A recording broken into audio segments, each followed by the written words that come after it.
Hello दोस्तों, आज मैं बताऊंगा length of perpendicular. Length of perpendicular straight line का ही टॉपिक है। ये हम फार्मूला पहले प्रूफ करने के लिए बताएंगे। इसके बाद एक सिंपल एग्जांपल लेंगे जिससे आपको इस फार्मूला को समझ में आ जाए। ठीक है, तो यहाँ पे हम एक डायग्राम ड्रॉ किए। एक्सिस पे X X dash, Y Y dash.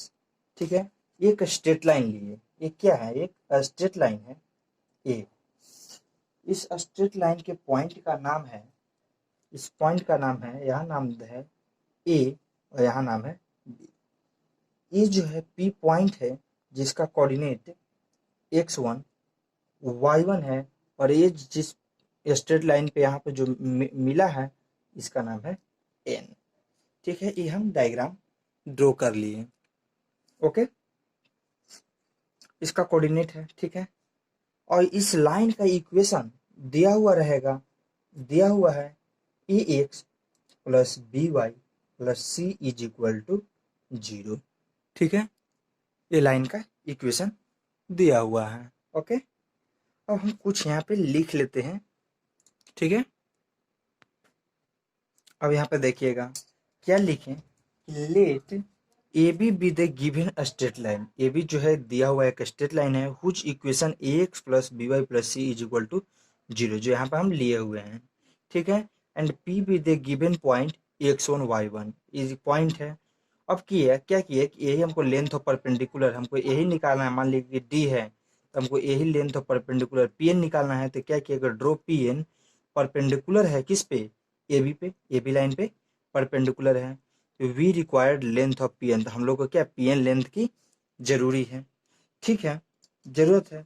तो सबसे पहले इसको निकालने के लिए हमको इस इक्वेशन जो दिया हुआ है उससे इसका कोऑर्डिनेट और इसका कोऑर्डिनेट ज्ञात करना होगा, ए और बी का। अगर ए और बी का कोऑर्डिनेट हम लोग के ज्ञात हो जाता है तो हम लोग इस जो यहाँ पे ट्रायंगल बनेगा, इस ट्रायंगल में हम लोग क्या करेंगे, फार्मूला को लगाएंगे। तो ट्रायंगल में फार्मूला को लगाएंगे तब यहाँ से हमको ट्रायंगल के फार्मूला लगाएंगे तो यहाँ से हमको क्या निकल जाएगा, लेंथ परपेंडिकुलर। हम दिखाते हैं कैसे लगाना है। तो सबसे पहले हमको कोऑर्डिनेट ऑफ ए निकालना है। क्या निकालना है? कोऑर्डिनेट, कोऑर्डिनेट ऑफ ए। तो ए का कोऑर्डिनेट होता है -c/a, 0। अब यहाँ पे एक पॉइंट बनता है कि आया कैसे। तो आया कैसे, तो यहाँ पे देखना है क्या कि अगर A x plus B Y plus C is equal to 0 दिया हुआ है लाइन का इक्वेशन, और इसी लाइन पे एक्स एक्सिस पे क्या हुआ है, ए पॉइंट लाई कर रहा है।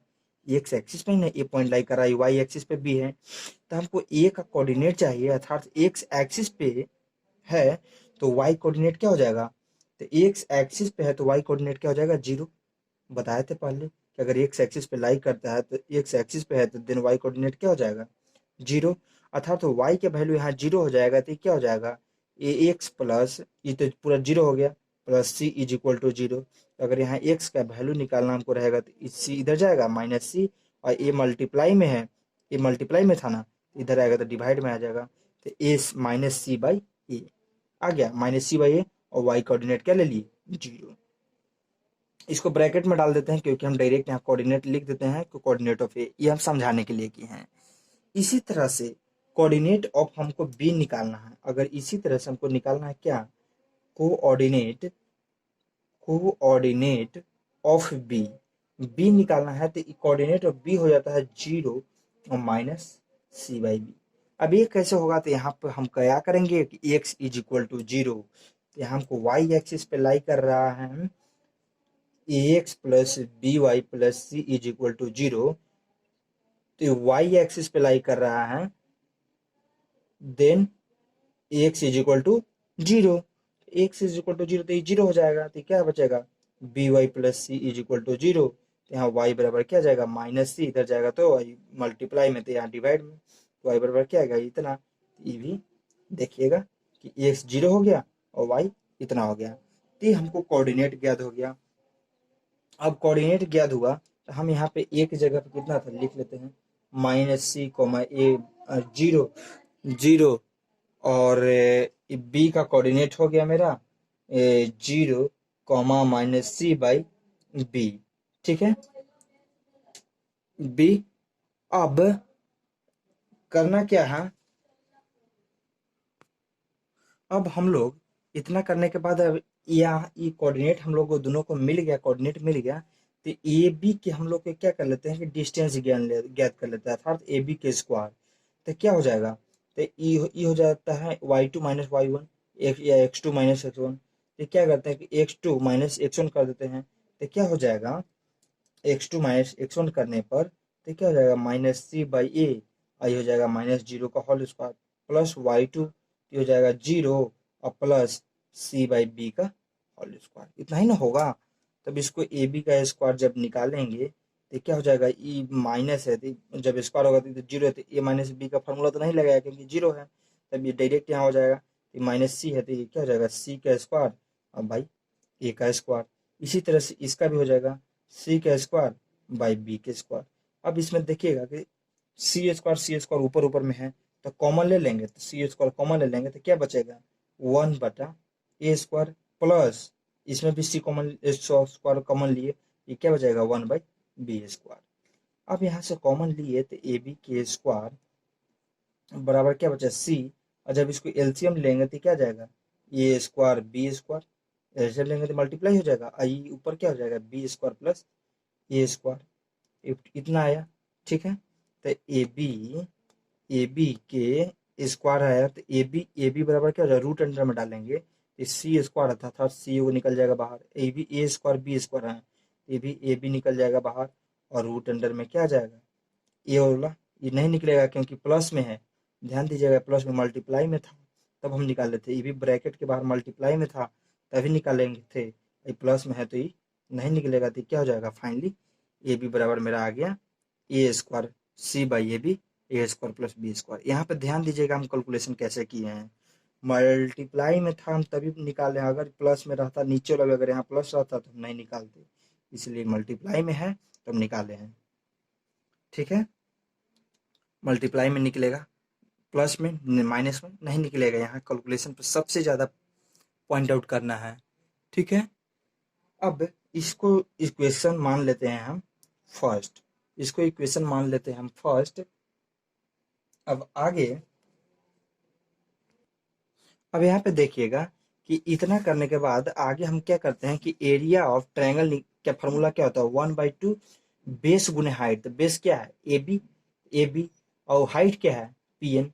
तो अब देखिएगा कि हम लोग ए बी तो निकाल लिए, यहाँ से ए बी निकाल लिए, ठीक है, ए बी निकाल लिए, तो अब हमको जरूरी क्या है पी एन निकालना है, पी एन हमको निकालना है। तब हमको क्या एरिया ऑफ ट्रायंगल मालूम करना होगा, तो एरिया ऑफ ट्रायंगल मालूम करना होगा, तो इसीलिए हम इसका कोऑर्डिनेट निकाले थे कि ए कोऑर्डिनेट तीन कोऑर्डिनेट मिल गया, तो तीन कोऑर्डिनेट से एरिया ऑफ ट्रायंगल निकलता है, श्योर निकलता है, बताए हैं एरिया ऑफ ट्रायंगल का स्पेशल टॉपिक बताए हैं। तो ठीक है, यहाँ से हम क्या निकाल देंगे कि सिंस, इसलिए निकाल देंगे कि एरिया ऑफ ट्रायंगल निकाल देते हैं, area of triangle, area of triangle कौन सा, ए बी पी का, ए बी पी का। तो कोऑर्डिनेट क्या क्या है, हम कोऑर्डिनेट लिख देते हैं c/a, 0, फिर क्या है 0, -c/b, and x1 and y1, ये कोऑर्डिनेट है।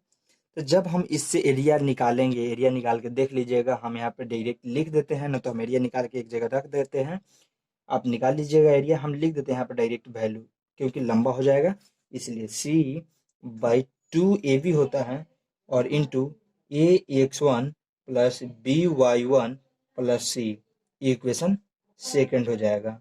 ठीक है, और इसको हम लोग मान लेते हैं x मान लेते हैं। ठीक है, और ये इक्वेशन क्या आ गया सेकेंड।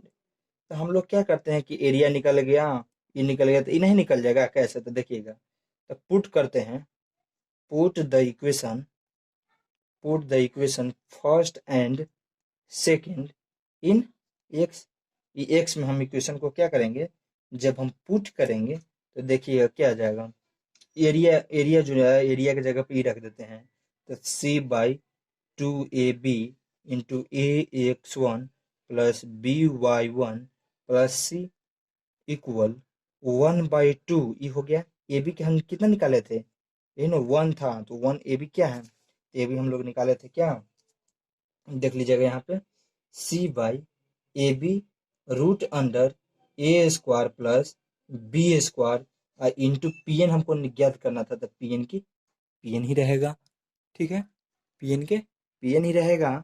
तब इसको क्या करिएगा, देखिएगा ई टू से ई टू कैंसिल हो जाएगा, क्योंकि इक्वल में है और मल्टीप्लाई में है, वही चीज काटेंगे, तो टू से टू कट गया, ई ए बी से ई ए बी और ई सी से ई सी कट गया। अब कटने वाला कोई चीज नहीं रहा है, ये देखिए रूट में है, इधर है। अब हमको पी एन निकालना है, तो इसको क्या करना होगा, डिवाइड में लेना होगा। तो पी एन बराबर क्या आ गया, पी एन बराबर आ गया A X one plus B Y one plus C, अब वाई कितना आ गया, root under A square plus B square, इसी को मॉडुलस में बंद कर देते हैं। यही हमको निकालना था परपेंडिकुलर डिस्टेंस। तो ये इंपॉर्टेंट फार्मूला है, प्रूफ करने का तरीका याद रहे या ना रहे, ये परपेंडिकुलर का फार्मूला हमेशा याद रखिएगा। अब हम यहाँ पे लिख देते हैं कि अगर बाय द वे आपको कंफ्यूजन होगा कि हमें एरिया ऑफ ट्रायंगल डायरेक्ट यहाँ लिख दिए हैं, तो हम यहाँ पे एरिया ऑफ ट्रायंगल प्रूफ कर देते हैं, निकाल देते हैं, वो आप देख लीजिएगा। ठीक है, अब यहाँ पे देखिएगा कि एरिया ऑफ ट्रायंगल हम निकाल दिए हैं। जैसे देखिए क्या था कि एक फार्मूला होता है एरिया ऑफ ट्रायंगल का, सब वैल्यू पुट कर दिए, इसको मान लिए क्या X one Y one, X two Y two, X three Y three. जब वैल्यू पुट करके डालिएगा तो यहाँ क्या किए कि -1/2 सी कॉमन ले लिए और एलसीएम लेके इतना किए, और ये माइनस जो है इसका मैग्नीट्यूड फॉर्म में इसको लिख दिए, कितना मैग्नीट्यूड होगा, इसी वैल्यू को हम वहाँ पे क्या किए थे, पुट किए थे। ठीक है, अब इससे रिलेटेड हम क्वेश्चन बताते हैं। अब यहाँ पे देखिएगा कि हमें एग्जाम्पल लिखे नहीं है, यहाँ पे देख लीजिएगा डायरेक्ट कि एक लाइन ऑफ इक्वेशन दिया है और एक पॉइंट दिया हुआ है, तो बोल रहा है कि इसका लेंथ ऑफ परपेंडिकुलर ए ज्ञात करने के लिए। ठीक है, हम रफली बता रहे हैं कि जैसे सॉल्यूशन में कि जो हमको फार्मूला था, फार्मूला क्या था कि ए एक्स वन पहले, तो ये क्या है, एक्स वन और वाई वन हम यहाँ देखे थे ना, क्या था वहाँ बताया था कि X one Y one point है, तो हम यहाँ पे लिख लेंगे कि एक्स वन बराबर कितना है 3 और वाई वन बराबर कितना है, वाई वन बराबर क्या है 4। तो लेंथ ऑफ परपेंडिकुलर का हम लोग जो फार्मूला जानते हैं वो यहाँ लिख लेंगे। लेंथ ऑफ परपेंडिकुलर बराबर तो क्या जानते हैं, A X one plus B Y one plus C अब by root under A square plus B square. ये फार्मूला याद हो जाएगा बनाते बनाते। अब देखिएगा कि जब लिखे तो ए के जगह पर क्या है, यही ना है, इस यही था ना इक्वेशन जो यहाँ पुट करना था। ए की जगह पर 3 है और एक्स के जगह पर हमको क्या डालना रहता है, x1। फॉर्मूला में पता है A X one is equal to 3, तो 3 × 3 प्लस बी के जगह पे क्या है 4, तो माइनस में है तो यहाँ -4 इंटू वाई की जगह पे क्या है 4, और प्लस सी की जगह पे क्या है 1, अगर माइनस आता तो माइनस कर देते, और divided by A square plus B होते, ए कितना है 3, तो 3 के स्क्वायर तो 3 × 3 = 9, प्लस बी के स्क्वायर, तो बी कितना है 4, तो 4 × 4 = 16, इसको बंद कर देंगे, 3 × 3 = 9 और 1 10, 10 -16 जाएगा, तो क्या जाएगा -6/16 9 25, अब 25 के रूट अंडर कितना होता है 5, तो उसको 5, और जब इसका क्या लिखते हैं मैग्नीट्यूड लिखते हैं, तो 6/5 क्या हो गया, लेंथ ऑफ परपेंडिकुलर। तो इसी तरह से निकलेगा। ठीक है, अब इसी में एक थ्योरम बताते हैं, थ्योरम एक दो थ्योरम बताते हैं। जैसे थ्योरम है क्या है कि length of perpendicular from origin, क्या लेंथ ऑफ परपेंडिकुलर कहाँ से, फ्रॉम ओरिजिन, ओरिजिन से लेंथ ऑफ परपेंडिकुलर बताते हैं। तो उसमें क्या हो जाता है कि x1 इज इक्वल टू 0 और y1 इज इक्वल टू 0, क्योंकि e कहाँ जाएगा, ओरिजिन के पास, यहाँ से हो जाएगा लेंथ ऑफ परपेंडिकुलर। ठीक है, ओरिजिन के पास चला जाएगा, तो इसका फार्मूला क्या हो जाएगा, लेंथ ऑफ परपेंडिकुलर ओरिजिन के, तो फार्मूला हो जाएगा अगर सी, क्योंकि ए वाला टर्म और ए वाला टर्म x1 y1 जीरो कर देगा, तो बचेगा सी, अब बाई क्या हो जाएगा root under A square plus B square. तो ये भी थ्योरम याद रखिएगा कि लेंथ ऑफ परपेंडिकुलर जब ओरिजिन से निकालने के लिए कहे तो। एक थ्योरम और है, कि the perpendicular distance between parallel line, perpendic the the perpendicular perpendicular. अब यहाँ पर देखिएगा कि अगला थ्योरम है कि the perpendicular distance between parallel line का a x plus B Y plus C is equal to zero and a x plus B Y plus d is equal to zero.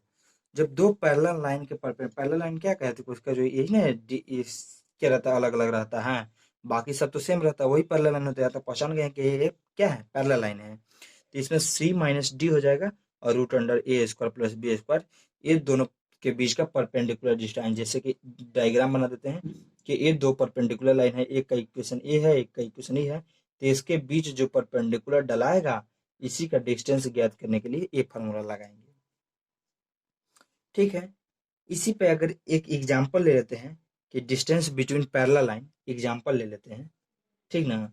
Distance between parallel line का example ले लेते हैं, distance between parallel line, parallel line, parallel line. अगर मान लिया कि एक equation है 3x minus 4y plus 7 is equal to zero, and एक और है 3x minus 4y plus 5 is equal to zero. तो अगर ये पैरेलल लाइन है तो हम डायरेक्ट यहाँ पे फार्मूला बना के सॉल्यूशन कर देते हैं। क्या यहाँ ऊपर फार्मूला हम लिखे हैं, आप अरेंज करके फार्मूला लिखेगा, हम शॉर्ट में बना देते हैं।